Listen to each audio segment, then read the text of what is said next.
Aujourd'hui, c'est mon anniversaire, 18 juin, et j'ai décidé d'ouvrir une bonne bouteille de champagne avec des amis. Alors, une bouteille de champagne assez rare, d'un domaine qui s'appelle le domaine Jules Brochet.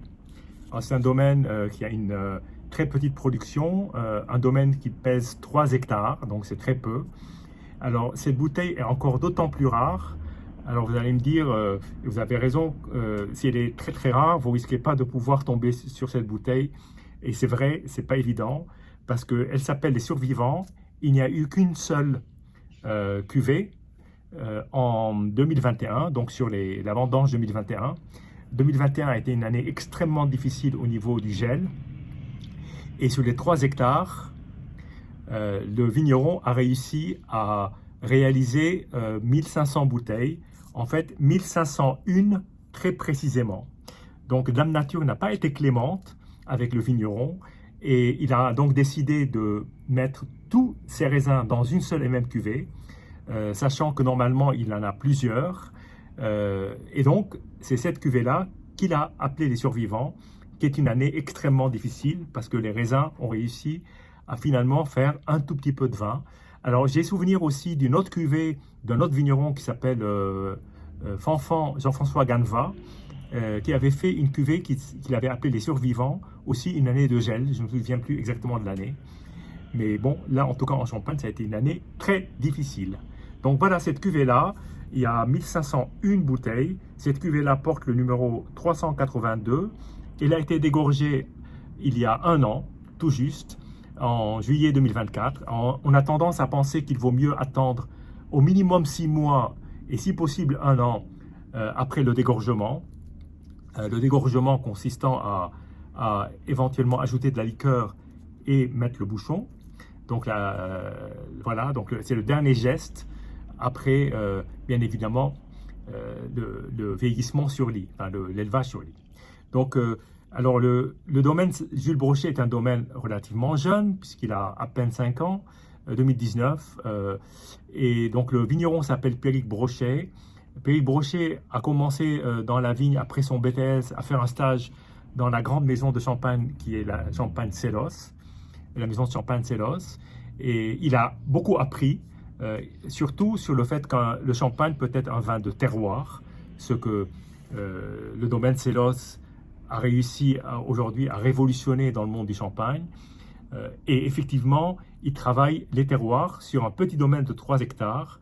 Bon, tous les ans ne sont pas aussi peu généreux en cuvée, qui fait qu'il fait effectivement plusieurs cuvées. Une cuvée millésimée, une cuvée qui s'appelle Éole, une cuvée qui s'appelle les Prémices. Donc ce sont toutes des cuvées qui sont sur des vignes qui sont dans la montagne de Reims, sur plusieurs lieux-dits. Et donc, voilà, aujourd'hui, on a droit à un assemblage de ce qu'il a pu sauver de cette cuvée, de ce millésime difficile qu'est 2021. Donc, voilà, je suis donc sur le point d'ouvrir la bouteille. Et puis, dans une demi-heure, je vais la partager avec des amis. Elle n'aura pas eu le temps de beaucoup s'aérer, mais bon, c'est du champagne. On le préfère vivace. Voilà. Bien. Donc, que vous dire d'autre? C'est un assemblage de chardonnay et de pinot noir, qui sont les 2 raisins qui sont plantés par le vigneron, donc Pierrick Brochet. Alors, il y a plusieurs brochets en Champagne. Je ne pense pas qu'ils aient un lien de parenté. Il y a Emmanuel Brochet, qui est très connu, qui est le premier qui a été connu. Il y a un autre vigneron qui s'appelle Gaspard Brochet. J'espère un jour avoir l'occasion de le commenter. Emmanuel Brochet, j'étais à une soirée au Cave Le Grand où je l'ai rencontré. Vous trouverez le compte rendu en vidéo. Il y a même un dégorgement qui a eu lieu dans la galerie Vivienne. Donc là, on est sur un autre brochet avec une bonne, un joli bruit. Là, j'ai pas voulu faire sauter le bouchon. On va le faire doucement. Et donc, alors moi j'aime bien déjà regarder comment le champagne fait sa mousse au moment où je le verse. Voilà. Donc vous voyez une couleur, on voit bien là, une couleur avec des bulles qui paraissent extrêmement fines, bien régulières, une robe or pâle, je dirais, pas pâle, pâle, pâle, plutôt même un tout petit peu jaune. Donc voilà. Voilà, je fais connaissance avec cette cuvée-là. J'ai eu l'occasion de déguster les prémices. J'ai eu l'occasion de goûter son coteau de champenois rouge, que d'ailleurs j'ai eu l'occasion de commenter aussi sur ce canal lors d'une dégustation où il y avait d'autres vins, en particulier c'était une soirée consacrée à Auvernois. Voilà, maintenant je vais découvrir cette cuvée. Je n'ai qu'une bouteille, très difficile d'en avoir. Je suis déjà très heureux de l'avoir. Et puis je suis très heureux de partager les commentaires avec vous dans les conditions du direct, en plus le jour de mon anniversaire. Voilà. Bien, donc allons-y.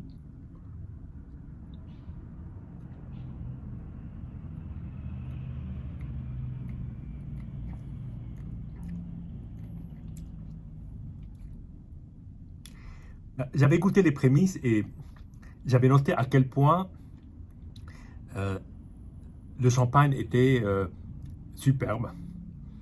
Là aussi, là pour moi, c'est presque, je dirais, c'est presque l'idéal pour un champagne. C'est un champagne qui a énormément de caractère, qui a du sucre résiduel. Je vais vous le dire, tout est indiqué sur l'étiquette d'ailleurs. 7 grammes de sucre résiduel par litre. C'est un vin qui est quand même sec, très profilé, mais avec une prise de mousse qui est superbe, qui est mais d'une grande finesse, très grande finesse. Ça jaillit dans la bouche, tout en étant extrêmement raffiné, élégant, d'une grande subtilité.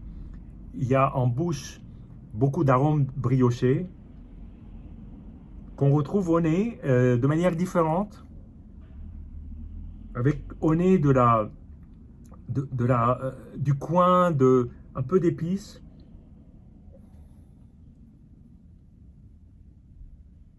C'est un très beau nez, très très beau nez. Marmelade aussi briochée, très très légèrement beurrée.